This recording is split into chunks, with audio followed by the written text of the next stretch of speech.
तो जय हिंद मेरे प्यारे साथियों। चलिए क्लास 12th के लिए जो फिजिक्स जो है ना, तो फिजिक्स में हम लोग नेक्स्ट पार्ट करने जा रहे हैं। तो हम लोग कितना लेक्चर नंबर तक देख लिए थे? तो 26 था ना लेक्चर नंबर, हम लोग 26 तक देख लिए थे।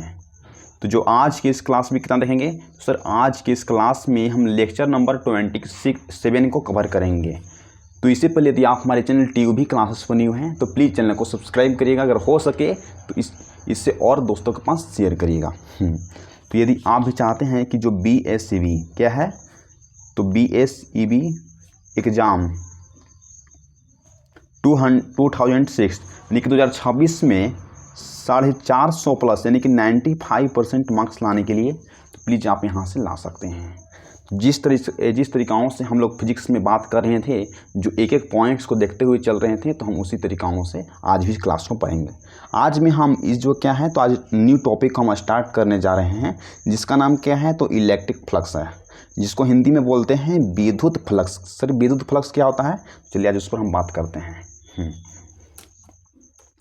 चलिए, तो मेरा नाम है रोहित सिंह। आप लोग जान ही रहे होंगे कि मैं आप लोग के लिए कितना मेहनत से पढ़ा रहा हूँ। चलिए अब टाइम को हम वेस्ट ना करते हुए अपनी ट्यूशन पर अपने टॉपिक पर आ जाते हैं। तो सर क्या आज पढ़ना है? तो सर आज पढ़ना है विद्युत फ्लक्स, इसको इंग्लिश में बोलते हैं इलेक्ट्रिक फ्लक्स। विद्युत फ्लक्स पढ़ते हैं। विद्युत जो फ्लक्स से आपको यहाँ से 3 से 4 मार्क्स के प्रश्न जो बनता है बाबू, 3 से 4 मार्क्स का जो प्रश्न है ना, आपको 12th की परीक्षाओं में आएगा, यहाँ से डायरेक्ट आता है। ठीक, इसलिए आपके लिए इलेक्ट्रिक जो फ्लक्स है ना, VVI फ्लक्स है, यहाँ से डेरिवेशन भी पूछा जाता है इलेक्ट्रिक फ्लक्स रिलेटेड, ऐसे ऑब्जेक्टिव भी पूछी जाती है। ठीक, इंग्लिश में क्या बोलेंगे? सर इलेक्ट्रिक फ्लक्स बोलेंगे इसको, इलेक्ट्रिक फ्लक्स।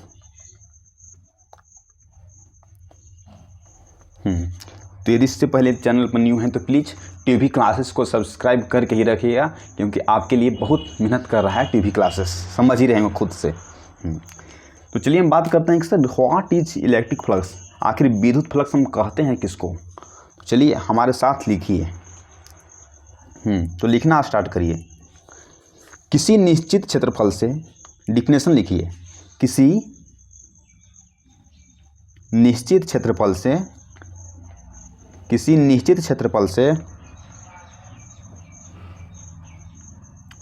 किसी निश्चित क्षेत्रफल से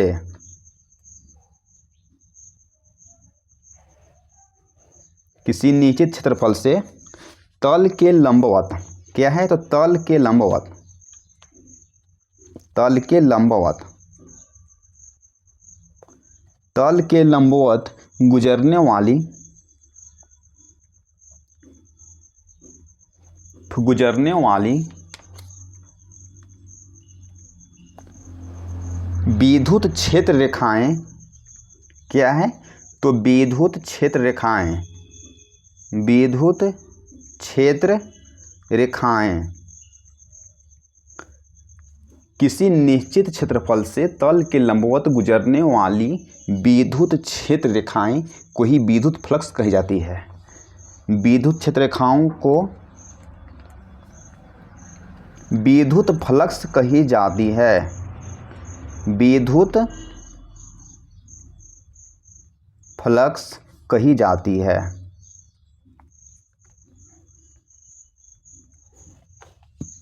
समझिएगा फिर से, डिफिनेशन क्या है सर? तो किसी निश्चित क्षेत्रफल से, बोला है कि एट निश्चित, क्या है? एट डिफिनिट एरिया से, बोला है कि एट डिफिनिट एरिया से टू, बोला है कि टू कर्व आवर द परपेंडी, क्या है? तो बाबू बोल रहा है कि किसी निश्चित क्षेत्रफल से इट तो डिपेंड, क्या है? तो निश्चित क्षेत्रफल का मतलब क्या है सर? इसका मतलब है सर डिफेंड जो इसका है ना, वह एरिया से जो तल के लंबवत यानी कि जो परपेंडिकुलर गुजरने वाले जो इलेक्ट्रिक फील्ड जो लाइन है, उसी को हम क्या बोलते हैं? तो विद्युत फ्लक्स कहते हैं। इसका एक और डिफिनेशन हो सकता है, उसको भी आप यहाँ से लिख लीजिएगा। क्या है? देखिए, विद्युत क्षेत्र तीव्रता तथा क्षेत्रफल सदिश के जो अदिश गुणनफल होता है, इसी को भी हम विद्युत फ्लक्स भी बोलते हैं। इसको भी आप लिख लीजिए। क्या है? तो विद्युत क्षेत्र तीव्रता, जिसको हम बोलते हैं कि इलेक्ट्रिक फील्ड इंटेंसिटी, लिखिए विद्युत क्षेत्र तीव्रता, जिसको हम रिप्रेजेंट करते हैं बाबू ई से करते हैं ना, तो बोलेंगे हाँ सर। तो विद्युत क्षेत्र तीव्रता तथा क्षेत्रफल सदिश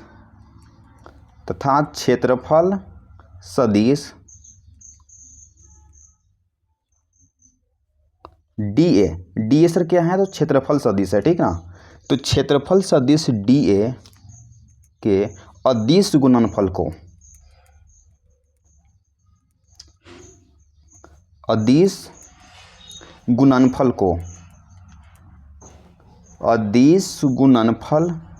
को विद्युत फ्लक्स कही जाती है। विद्युत फ्लक्स कही जाती है। लिखिएगा, क्योंकि जब तक आप लिखिएगा नहीं तब तक आप सीखिएगा नहीं, क्योंकि आपको जब लास्ट में जब सिलेबस ख़त्म करने के जब आएगा तो उस समय आपको लिखा ही काम देगा। आपको समझ में कब आएगा, जब आप लिखी हुई खुद से रहेंगे तब। तो आपसे बोल रहा है कि किसी निश्चित क्षेत्रफल से तल के लंबवत गुजरने वाली जो इलेक्ट्रिक फील्ड लाइन्स जो है ना, उसी को हम बोलते हैं तो विद्युत फ्लक्स बोलते हैं। या इसको भी बोल सकते हैं कि विद्युत क्षेत्र तीव्रता, जिसको इलेक्ट्रिक फील्ड इंटेंसिटी एंड क्षेत्रफल सदिश जो डी ए के जो अदिश गुणनफल, जो स्केलर जो प्रोडक्ट है ना, उसी को क्या बोलते हैं सर, उसी को हम विद्युत फ्लक्स कहते हैं।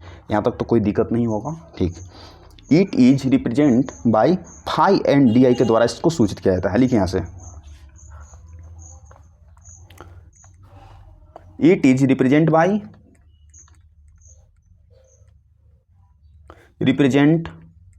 बोला जा रहा है कि it is represent by phi and d phi. इसको फाई या डी फाई के द्वारा क्या तो सूचित किया जाता है। इसको हम हिंदी में लिख देते हैं, इसे फाई या डी फाई के द्वारा सूचित किया जाता है। क्या है, तो सूचित किया जाता है ना, तो बोलेंगे हाँ सर, इसे फाई या डी फाई के द्वारा सूचित करते हैं। सर फाई या डी फाई क्या है, तो सर इलेक्ट्रिक फ्लक्स है। यहाँ तक तो दिक्कत नहीं होना चाहिए। चलिए आपको हम कुछ डायग्राम बनाकर सिखाएंगे, क्योंकि जब तक आप डायग्राम को बनाइएगा नहीं तब तक आपको समझ में आएगा ही नहीं। तो चलिए सर इसमें डायग्राम बनाते हैं। एक हम क्षेत्रफल का क्या तो एक हम सर्कल ड्रॉ किए हैं, ठीक। क्या है, तो क्षेत्रफल का हम इसमें सर्कल जो है ना वह ड्रॉ किए हैं सर। अब देखिए इसमें यहाँ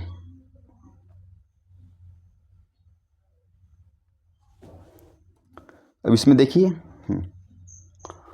इस लाइन को सीधा अथी करना है, वो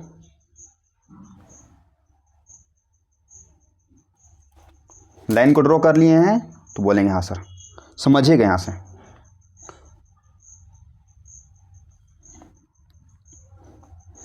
इसमें सर क्या, तो सर इसमें थीटा ले लेते हैं क्या, इसमें तो इसमें थीटा ले लेते हैं। ये सर क्या है इसमें, देखिए आप यहाँ समझिएगा, लो कराया ना, तो बोलेंगे हाँ सर। ई क्या है, तो इसको ले लेंगे सर, ई हम साइन थीटा ले लेंगे, इसको ई साइन थीटा। सर इसको क्या ले लेंगे, सर इसको हम ई कॉस थीटा मान लेंगे, ई कॉस थीटा।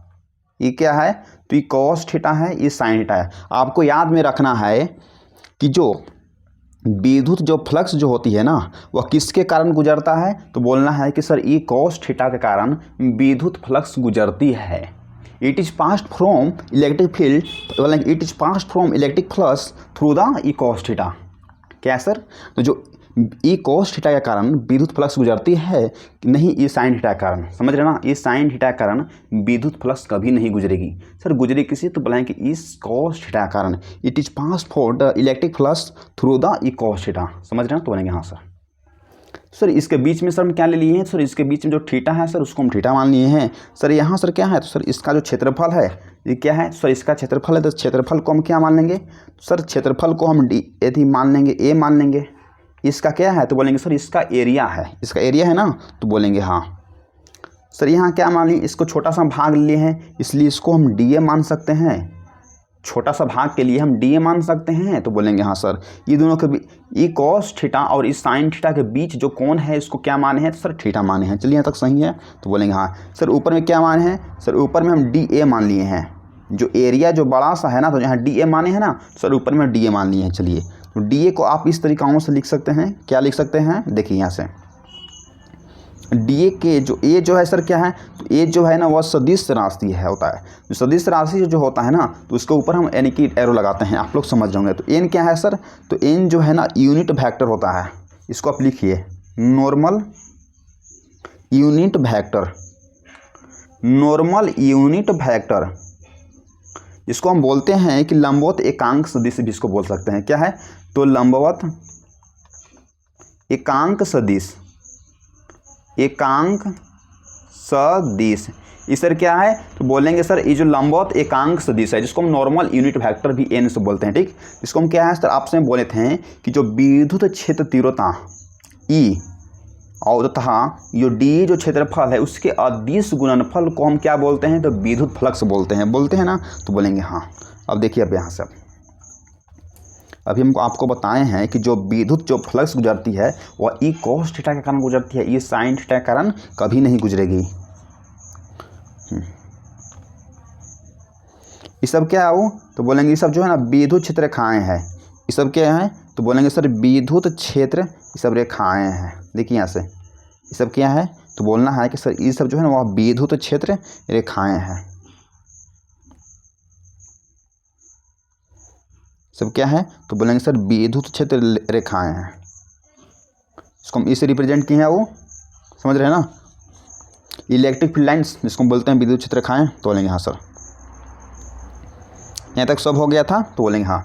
फिगर को आप इस तरीकाओं से अपने कॉपी में नोट्स कर लीजिएगा। यहाँ तक हो गया ना, चलिए आपको शुरू से फिर समझा देते हैं। हमने आपको बोला कि सर विद्युत फ्लक्स क्या होता है, जिसको हम इलेक्ट्रिक फ्लक्स भी बोलते हैं, तो उसका सर परिभाषा है, डिफिनेशन क्या है, तो लिखना है किसी निश्चित क्षेत्रफल से। देखिए आप यहाँ तो किसी निश्चित क्षेत्रफल है ना, तो बोलेंगे एरिया है, तो ही बोला गया है कि किसी निश्चित क्षेत्रफल से तल के लंबवत, ये जो तल जो है ना, देखिए आप यहाँ तल के लंबवत बोल रहा है, ये क्या है सर, ये एक पेन है और ये एक पेन है, दोनों को हम कितना डिग्री पर रख दिए हैं, तो 90 डिग्री पर रख दिए हैं, जो परपेंडिकुलर हो गया ना, तो बोलेंगे हाँ सर।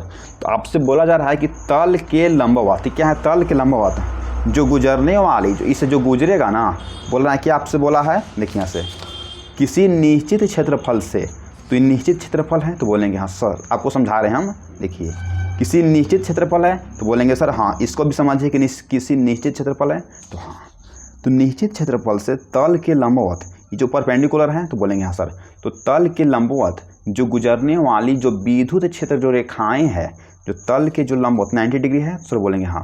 तो तल के लंबवत जो विद्युत क्षेत्र जो रेखाएं जो गुजर रही है ना, उसी को क्या है बोलेंगे, तो उसी को हम विद्युत फ्लक्स बोलते हैं। सब क्या है, देखिए जो 90 डिग्री पर है, तल के लंबवत है, परपेंडिकुलर है, तो हाँ सर इस पर क्या गुजर रही है, सर इस पर इलेक्ट्रिक फील्ड, इस पर जो विद्युत क्षेत्र रेखाएं, यानी कि एगो यहाँ है, एगो यहाँ, एगो यहाँ है और एक यहाँ है, सब गुजर रहा है, तो बोलेंगे हाँ, इसी को क्या बोलते हैं, तो इसी को हम विद्युत फ्लक्स बोलते हैं, इलेक्ट्रिक फ्लक्स बोलते हैं।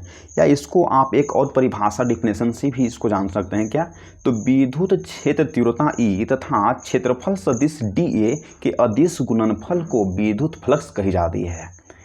हो गया, देखिए यहाँ से विद्युत क्षेत्र तीव्रता ई, तो विद्युत क्षेत्र तीव्रता ई हो गया, तथा क्षेत्रफल सदिश जो डी ए जो है ना, उसके अदिश गुणनफल यानी कि स्केलर प्रोडक्ट को हम क्या बोलते हैं, तो विद्युत फ्लक्स कहते हैं। यहाँ तक इतना समझाएं, आपको दिक्कत तो नहीं होना चाहिए। हमने आपको बताया ये क्या है, तो एक क्षेत्रफल है, एक एरिया तो है ना, तो बोलेंगे हाँ। तो यहाँ जो हमको लंबवत यानी कि परपेंडिकुलर करने के लिए तो सर 90 डिग्री पर रखने पड़ेगा, तो सर बोलेंगे हाँ। आपसे हमने बोला कि इसका सूत्र क्या होता है, इसका कहता है डिफिनेशन क्या होता है, तो किसी निश्चित क्षेत्रफल से आई जो तल जो है, तल के लंबवत गुजरने वाली जो विद्युत क्षेत्र जो रेखाएं हैं ना, तो उसी को हम विद्युत फ्लक्स बोलते हैं। अब विद्युत जो फ्लक्स गुजरती है, ये कॉस थीटा के कारण गुजरती है, ये साइन थीटा के कारण नहीं गुजरती है। यहाँ तक तो आपको समझ में आ गया होगा। अब चलिए यहाँ से पॉइंट को लिखवाते हैं, लिखिए पॉइंट को, लिखिए ई विद्युत क्षेत्र तीव्रता ई तथा क्षेत्रफल सदिश डी ए क्या है, तथा क्षेत्रफल सदिश डी ए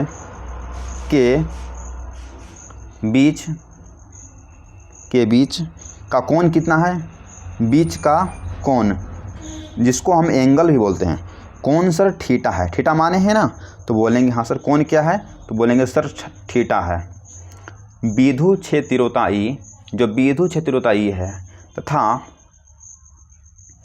डी ए जो है ना, डी ए के बीच के जो कोण कितना माने हैं सर, थीटा माने हैं। तो थीटा लिख दिए हैं, तो बोलेंगे हाँ, यहाँ लिख लीजिए आप, ई कॉस थीटा के कारण, ई कॉस थीटा के कारण क्या है, तो सर ई कॉस थीटा के कारण विद्युत फ्लक्स गुजरती है, विद्युत फ्लक्स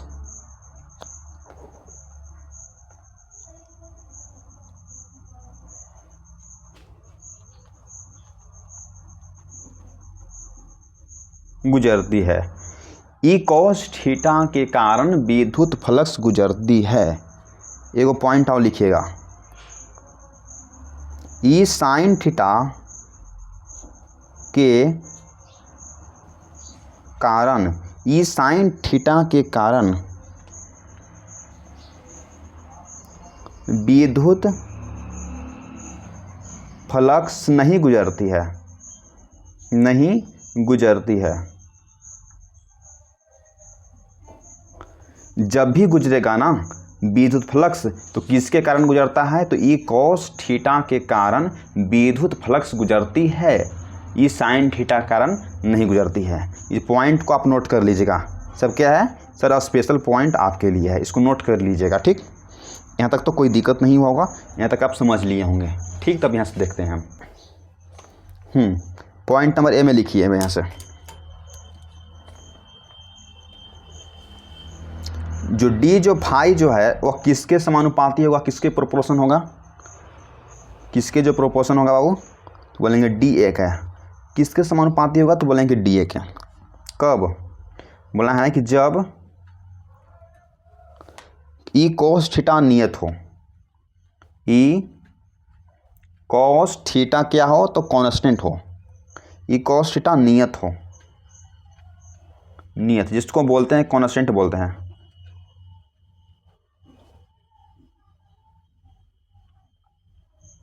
यानी कांस्टेंट हो, यानी कि बदलता ना हो। डी फाई जो है ना वह किसके समानुपाती होगा सर, तो बोलेंगे डी ए का, जब ई कॉस थीटा नियत हो। बी नंबर में बोलते हैं कि जो डी जो फाई जो है ना वह किसके समानुपाती हो जाएगा, तो बोलेंगे ई कॉस थीटा को, ई कॉस थीटा को। कब, तो बोलेंगे कि जब डी फाई क्या है सर, तो डी ए, जब डी ए इज क्या है, तो कांस्टेंट, यानी कि नियत हो, नियत हो।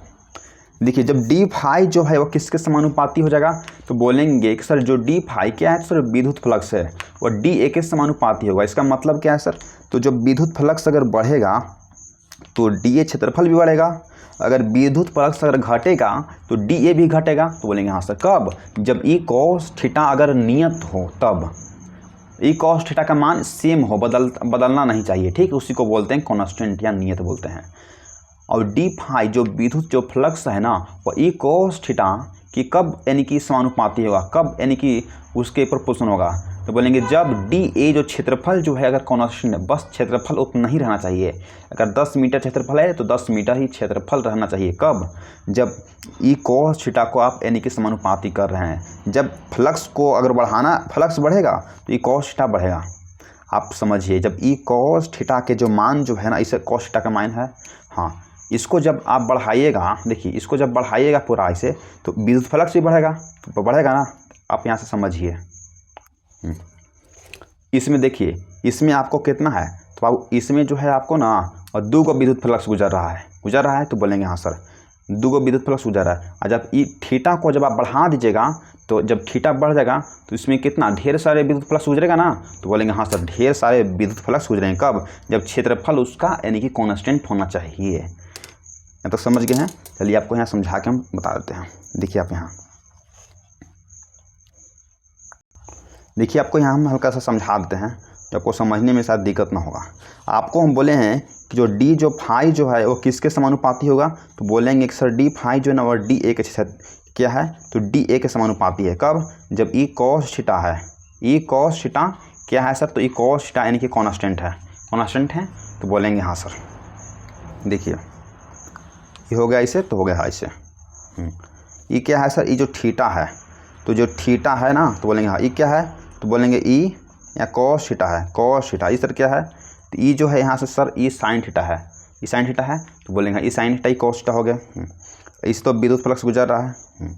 तो बोले हैं कि जो विद्युत जो क्षेत्रफल जो है ना, देखिए जो क्षेत्रफल कितना है सर, क्षेत्रफल जो कम लिए हैं हम, यानी कि इसको मान लेते हैं कि इसको हम क्षेत्रफल जो है ना वो इसको हम कम लिए हैं। जब इतना मीटर है, 2 मीटर है, समझिए इसको एरिया स्क्वायर है, क्षेत्रफल कम लिए हैं तो विद्युत फ्लक्स भी कम गुजर रहा है ना। तो हाँ कब, जब ई कॉस थीटा यानी कि नियत होना चाहिए। अब देखिए अब यहाँ से इसके बाद फिगर देखिए, जब हम यहाँ से क्षेत्रफल देखिए खूब, जब क्षेत्रफल को हम बढ़ा लिए हैं, क्षेत्रफल क्या हो गया है, तो सर क्षेत्रफल बड़ा हो गया है। आज जो ई कॉस थीटा जो है वह सेम रहना चाहिए, यानी कि कॉन्स्टेंट रहना चाहिए। इसका जो मान जो है ना वो बढ़ना नहीं चाहिए। ई जो कॉस थीटा यहाँ था, यहाँ क्या है सर, यहाँ पर ई साइन थीटा था। हमने आपको बताया कि जब क्षेत्रफल को हम बढ़ाएंगे तो विद्युत फ्लक्स भी बढ़ेगा। तो हम क्षेत्रफल को बढ़ा लिए हैं तो विद्युत फ्लक्स पहले क्या गो 3 गो गुजारा था, तो अब विद्युत फ्लक्स की संख्या क्या हो जाएगा सर, अब विद्युत फ्लक्स की संख्या बढ़ जाएगा। तो इसी हम बताए थे कि जब क्षेत्रफल को आप बढ़ाइएगा तो विद्युत फ्लक्स भी बढ़ेगा। कब, जब ई कॉस थीटा यानी कि नियत होना चाहिए। तो जब ई कॉस थीटा को जो पहले भी जो था सर वही भी कॉस थीटा है, यहाँ जो थीटा था, तो बोलेंगे हाँ सर केवल हम क्षेत्रफल को बढ़ाए हैं तो विद्युत फ्लक्सों की संख्या बढ़ गई है। क्षेत्रफल कम था तो विद्युत फ्लक्स कम था, क्षेत्रफल को जैसे ही बढ़ाए हैं तो विद्युत फ्लक्स ही बढ़ गया है, तो बोलेंगे हाँ सर। अब ये बोल रहा है कि जब ई कॉस थीटा को बढ़ाइएगा ना तो विद्युत फ्लक्स बढ़ जाएगा। कब, जब क्षेत्रफल आपको उतना ही रहना चाहिए। अब समझिए अब यहाँ से क्या बोल रहा है कि जब विद्युत फ्लक्स किसके समानुपाती हो जा रहा है, तो ई जो कॉस थीटा के हो जा रहा है, व्हेन कब बोल रहा है कि कब, तो डी ए जो है ना इज क्या है, तो इज कॉन्स्टेंट क्या है, तो सर डी एज कॉन्स्टेंट रहना चाहिए। देखिए यहाँ से तो हम ले लिए हैं, ये क्या क्षेत्र एरिया ले लिए हैं, ठीक एरिया है ना, तो हाँ तो बोलेंगे एरिया सर। यहाँ से क्या है सर, देखिए क्षेत्रफल हमको इतना ही लेना है, समझिए कि 2 मीटर स्क्वायर है। कितना है सर, 2 मीटर यहाँ स्क्वायर है, 2 मीटर स्क्वायर क्षेत्रफल ले लिए हैं, तो बोलेंगे हाँ सर। ऊपर में सर क्या है, ये जो है सर ऊपर में कॉस थीटा है सर, नीचे में क्या है सर ई साइन थीटा है। समझाने के लिए आपको कर रहे हैं। देखिए यहाँ क्या माने हैं सर, यहाँ थीटा माने हैं। इसमें देखिए विद्युत फ्लक्स कितना गुजर रहा है, तो 1 गो 2 गो सर इसमें 3 गो विद्युत फ्लक्स गुजर रहा है। अब इस फिगर को आप यहाँ देखिएगा, इस फिगर को हम लोग यहाँ बनाते हैं, ड्रॉ किए हैं। क्षेत्रफल बस हम उतना ही लिए हैं। क्षेत्रफल सर कितना है, क्षेत्रफल हम 2 मीटर ही स्क्वायर बाबू इसको लिए हैं। 2 मीटर जब इसका स्क्वायर लिए हैं हम, केवल हम किस में डिफरेंस कर रहे हैं, तो इसका जो है ना हम केवल ई कॉस थीटा जो है ना उसको हम बढ़ा देते हैं। देखिए ई कॉस थीटा को हम बढ़ा दिए हैं, ई जो कॉस थीटा है ना क्या है सर, तो ई कॉस थीटा को मान को बढ़ा दिए हैं। नीचे में क्या है सर, ई साइन थीटा था, साइन थीटा है, तो बोलेंगे हाँ सर। इसको जब हम बढ़ा दिए हैं तो इसमें जो विद्युत फ्लक्सों की संख्या क्या है, तो विद्युत फ्लक्स की संख्या बढ़ जाएगा। कब, जब देखिए जब क्षेत्रफल कितना है, क्षेत्रफल यानी कि कॉन्स्टेंट होना चाहिए। हमने आपको बताया है कि जब ई कॉस थीटा को आप बढ़ाइएगा तो विद्युत फ्लक्स भी क्या होगा, तो बढ़ेगा। कब, जब डी ए जो क्षेत्रफल है कॉन्स्टेंट रहना चाहिए। क्षेत्रफल कितना है, तो 2 मीटर ही स्क्वायर था, तो 2 मीटर ही स्क्वायर बढ़ाए नहीं है, केवल हम ई जो कॉस थीटा के जो थीटा है उसको केवल हम बढ़ा दिए हैं, तो विद्युत फ्लक्सों की संख्या बढ़ गया है। यहाँ तक समझने में कोई दिक्कत नहीं हुआ होगा। अब देखिए आप समझिएगा, अब यहाँ से यहाँ तक हो गया है, तो बोलेंगे हाँ सर। तो इसलिए हम लिख सकते हैं यहाँ से, देखिए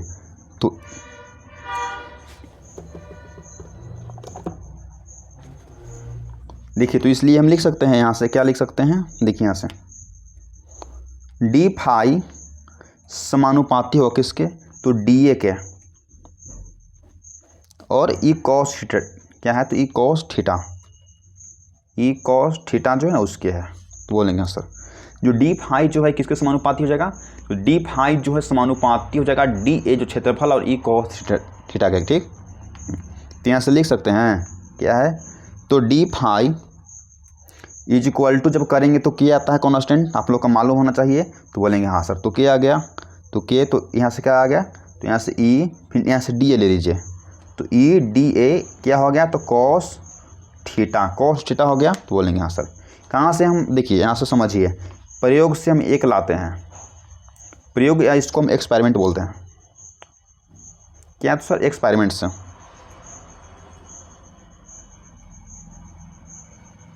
एक्सपेरिमेंट से जो वैल्यू को लाया गया था, तो के इज इक्वल टू कितना आता है सर, तो के इज इक्वल टू 1 आता है। एक्सपेरिमेंट से वैल्यू जो आता है ना, वह के बराबर 1 आता है। तब यहाँ हम वैल्यू को रखते हैं, देखिए, तो d phi is equal to के की जगह एक, तो एक सर हम इसको लिख भी नहीं सकते हैं, या लिख भी सकते हैं, कोई दिक्कत नहीं है। D phi is equal to कितना हो गया, तो ई डी ए कितना है sir, E D A cos theta हो जाएगा। तो बोलेंगे हाँ सर, समझिए को है यहाँ से, ठीक। D phi is equal to कितना हो जाएगा, तो sir E D A cos theta हो जाएगा।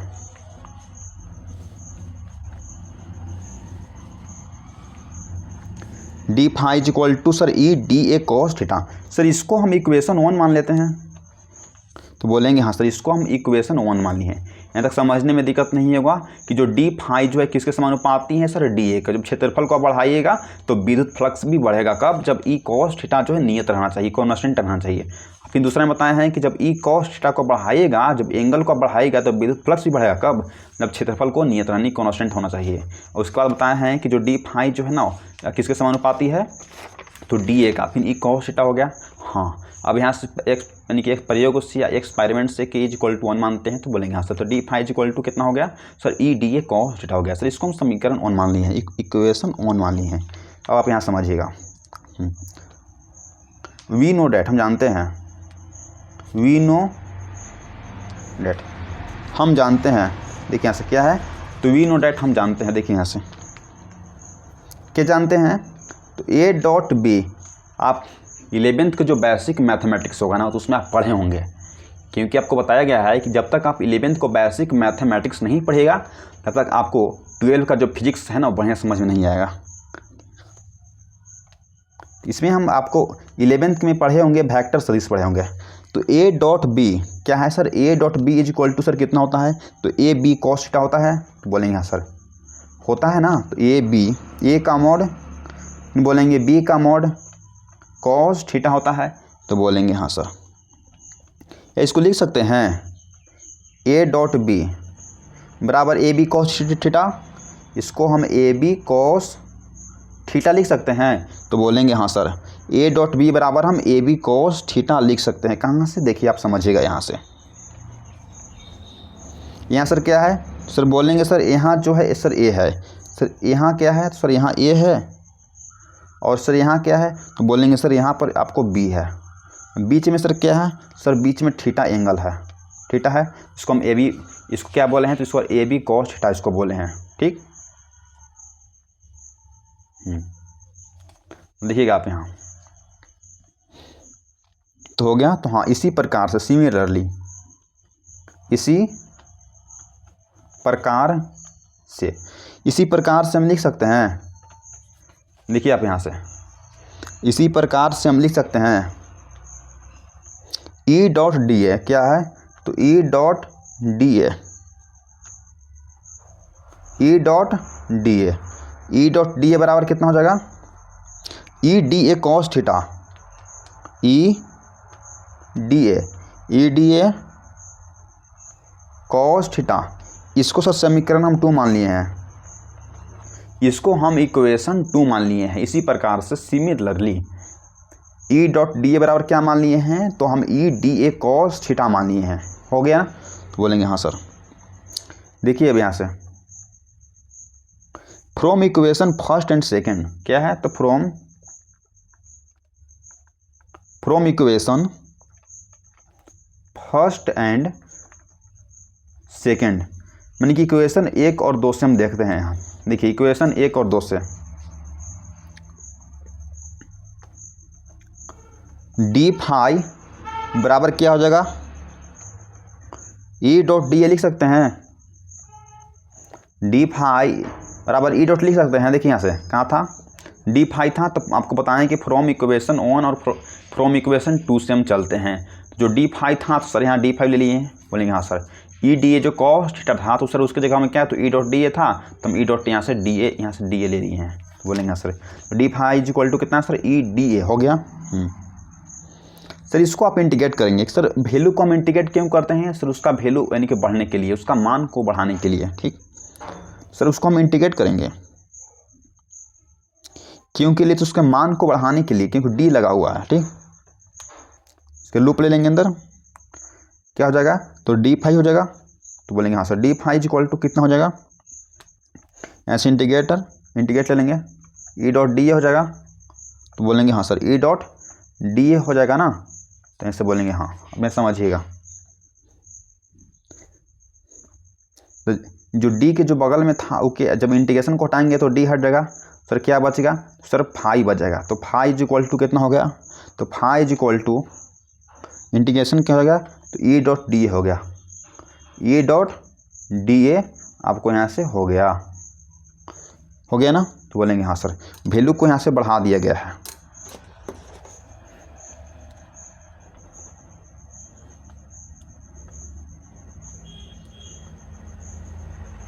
इसको आप ऐसे लिख लीजिए, ठीक,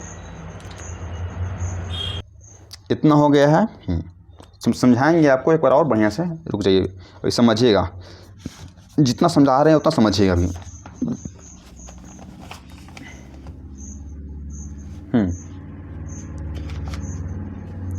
और देखिए यहाँ से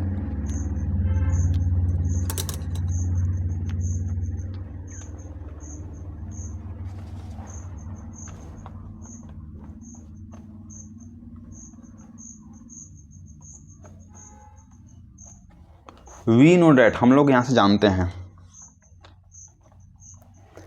d5 इज इक्वल टू कितना होता है, तो E D A cos theta, E D A cos theta होता है ना, तो बोलेंगे यहाँ sir d5 is equal to sir E D A cos theta होता है, इसलिए इसको हम लूप ले लिए थे।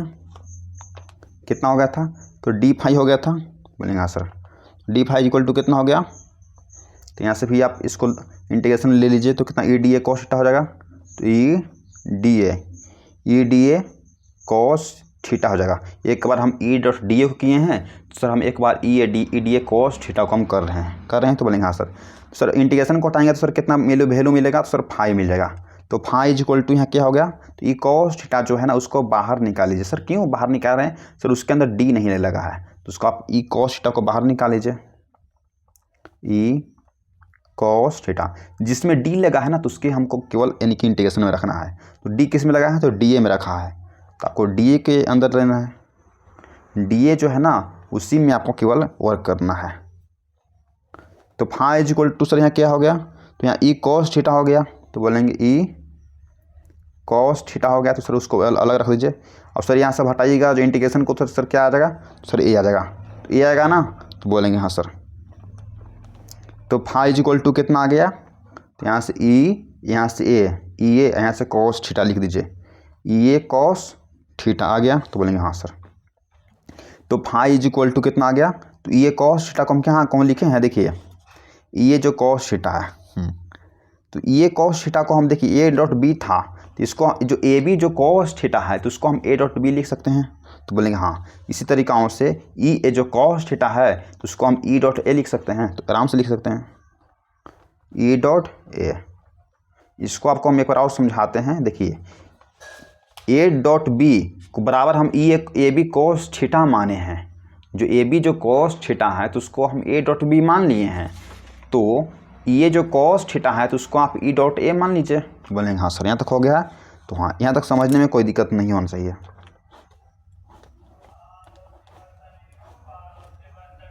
साइड में लिख देते हैं अगर आपको समझने में दिक्कत होगा तब। देखिए ए डॉट बी बराबर क्या था, तो ए बी कॉस थीटा था ना, इसको वैल्यू को समझिएगा।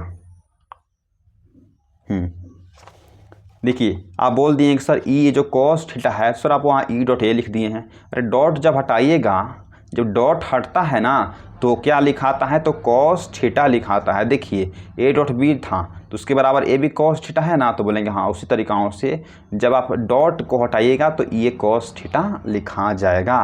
ठीक, यहाँ तक समझने में कोई दिक्कत नहीं होगा। चलिए यहाँ तक हम आपको बढ़िया से समझा देते हैं। माइंड को कंस्टेंट रखिएगा, आपको समझने में कोई दिक्कत नहीं होगा। ठीक, शुरू से आते हैं सर, एक बार हम ओम शॉर्ट समझा देते हैं क्या पढ़ाए हैं। तो हमने आपको बताया है कि सर विद्युत फ्लक्स क्या होता है, किसको कहते हैं। देखिए अब यहाँ से समझिएगा। बोले हैं किसी निश्चित क्षेत्रफल से, क्या, तो किसी निश्चित क्षेत्रफल से तल के लंबवत गुजरने वाली विद्युत क्षेत्र रेखाएं को विद्युत फ्लक्स कहते हैं। तो बोलेंगे सर तल के लंबवत क्या होती है, तो ये जो तल जो उसके लंबवत परपेंडिकुलर जो 90 डिग्री होता है ना, तो उसी के लंबवत जो विद्युत क्षेत्र रेखाएं गुजरती है तो उसी को हम विद्युत फ्लक्स कहते हैं। यहाँ तक हो गया इसको हाँ बोलेंगे हाँ सर।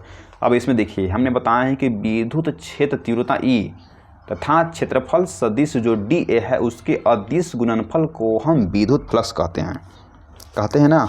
हाँ, तो यहाँ भी हम ये भी लिख दिए हैं कि विद्युत क्षेत्र तीव्रता ई तथा क्षेत्रफल सदिश डी ए के जो अदिश गुणनफल है, ये क्या है, तो ये जो अदिश गुणनफल है, तो अदिश गुणनफल को हम विद्युत फ्लक्स कहते हैं और विद्युत फ्लक्स को हम फाई के द्वारा सूचित करते हैं। विद्युत क्षेत्र तीव्रता ई तथा क्षेत्रफल सदिश डी ए के अदिश गुणनफल को विद्युत फ्लक्स कहते हैं। सामने देखिए है ना, तो बोलेंगे हाँ sir. It is represent by phi and d phi, इसे फाई या डी फाई के द्वारा सूचित किया जाता है। किसको, तो विद्युत फ्लक्स को।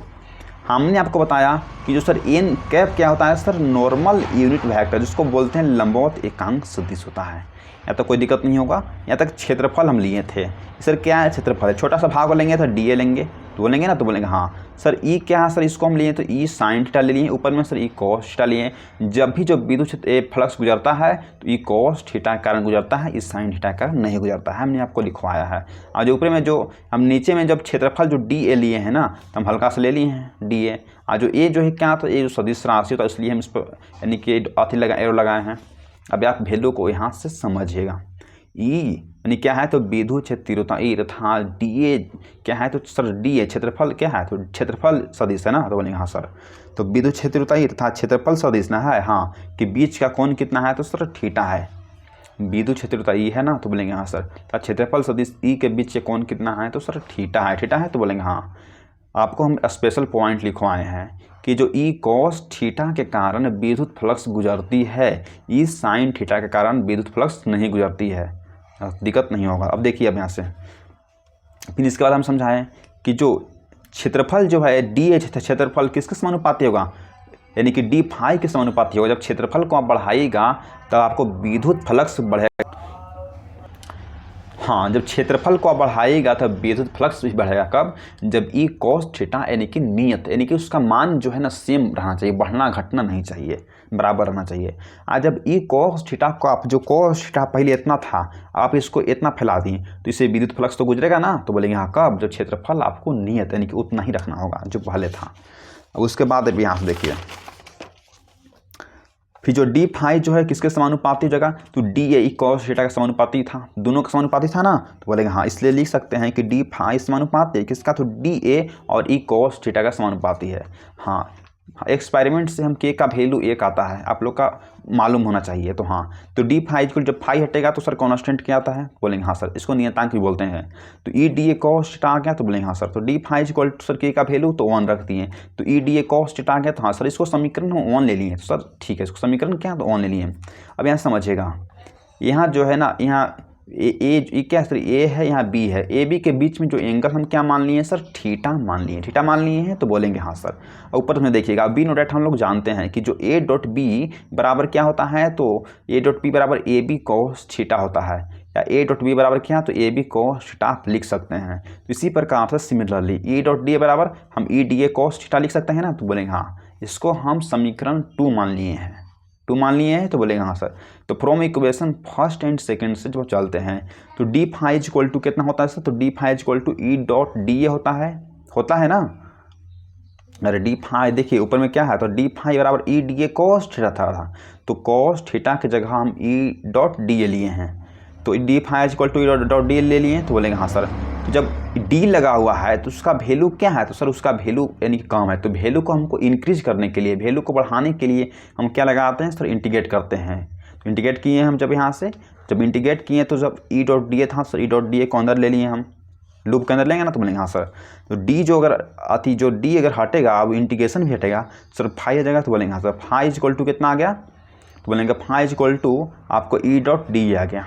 अब यहाँ से देखिए, अब यहाँ से हम बी नोट फिर से चलते हैं, तो d phi equal to E dot E D A cos theta को करते हैं हम, ई डॉट डी ए कहिए थे ना, हाँ अब E D A cos theta को करते हैं। तो सर उसके अंदर जो डी फाइव है उसका वैल्यू को हम बढ़ाएंगे, इंक्रीज करेंगे, तो इसलिए हम इंटीग्रेशन लगा दिए। और जब इंटीग्रेशन लगा दिए तो क्या, तो E D A cos theta पूरे उसके अंदर आ गया, तो बोलेंगे हाँ सर। और जब यहाँ से इंटीग्रेशन चिन्ह हटाइएगा इंटीग्रेशन को, तो फाइव बाहर आ जाएगा, बोलेंगे हाँ सर। हाँ जो ई और कॉस थीटा है उसके पहले डी लगा हुआ है, तो बोलेंगे नहीं, तो डी नहीं लगा है तो उसको आप बाहर निकाल दीजिए। किसके अंदर डी लगा है, तो डी जो ए के अंदर लगा है, तो डी ए को आप अंदर ले लीजिए, ठीक। तो बोलेंगे हाँ सर। तो ई मतलब कि फाइव इक्वल टू कितना आ गया सर, तो ई कॉस थीटा आ गया सर। जब इंटीग्रेशन को हम हटाएंगे तो सर क्या, तो ए आ जाएगा, तो बोलेंगे हाँ सर। फाइव इक्वल टू क्या आएगा, तो ई यहाँ से और यहाँ से है, तो ई ए कॉस थीटा आ गया, तो बोलेंगे हाँ सर। फाइव इक्वल टू कितना, तो ई डॉट डी आ जाएगा, तो बोलेंगे सर कहाँ से, तो बोलेंगे ए डॉट बी बराबर क्या होता है, ए बी कॉस थीटा होता है ना, तो आता ए बी कॉस थीटा की जगह आप ए डॉट बी लिख सकते हैं, तो आप ई ए कॉस थीटा की जगह आप ई डॉट ए लिख सकते हैं, यहाँ तक कोई दिक्कत नहीं होगा। तो बस आज के हम लेक्चर इतना ही ख़त्म करते हैं। इसके बाद हम तुरंत यानी कि लेक्चर कितना बनाते हैं, तो इसके बाद तुरंत यानी कि हम लेक्चर नंबर 28 को देखेंगे। तो आज यहीं पर हम क्लास को एंड करते हैं। अगर हो सके तो इस दोस्तों के पास अधिक से अधिक शेयर करिएगा। और इस क्लास TUP जो क्लास है ना, यहाँ से पढ़कर आप क्या 95% या 450 प्लस मार्क्स ला सकते हैं आसानी से। तो प्लीज़ चैनल पर न्यू है, चैनल को सब्सक्राइब करके ही रखिएगा, क्योंकि एक सब्सक्राइब बहुत मोटिवेट करता है इस तरह की क्लास को रिकॉर्ड करने में। तो thanks for watching this video.